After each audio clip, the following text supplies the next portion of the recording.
নমস্কার, আমি ঝুমা সাপুই আগমনী বুটিক থেকে সকলকে শুভ সন্ধ্যা।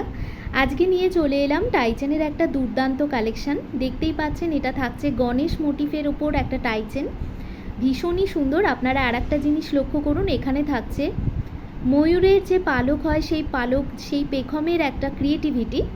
আর এটা থাকছে মিনা করা, দুটো কালার অপশানের মিনাকারির একটা কাজ থাকছে। এই জায়গাটা থাকছে এই রকম, পুরো চেনটা দেখিয়ে দিচ্ছি এই রকম থাকছে। আপনারা আপনাদের ঝুল অনুযায়ী কিন্তু বাড়া কমা এটা করে নিতে পারবেন, সেই অনুযায়ী কিন্তু এটা তৈরি করা হয়েছে। কানেরটা একবার দেখিয়ে দিই, ঠিক যেরকম আপনারা পেন্ডেন্টে দেখছেন সেই রকমই কিন্তু ইয়াররিংসে পেয়ে যাবেন। দেখুন, এই যাচ্ছে গণেশের মোটিভের ইয়াররিংটা, আর এই থাকছে পেন্ডেন্টটা। ভীষণই সুন্দর, আপনারা সবাই সব জায়গায় যে কোনো সময় এটা ইউজ করতে পারবেন। মোটিভটা কিন্তু দারুণ, যাদের যাদের পছন্দ হচ্ছে ঝটপট করে বুকিং করে ফেলুন। আর একটা কথা বলে দিই, সব লোকেশন আমার উত্তরপাড়া মালিকপাড়ার কাছে। বুকিং নাম্বার আমার তো দেওয়াই থাকে, আপনারা হোয়াটসঅ্যাপ করে নিতে পারেন অথবা কল। ভিডিওটা দেখার জন্য অনেক অনেক ধন্যবাদ। সবাই ভালো থাকবেন ও সুস্থ থাকবেন।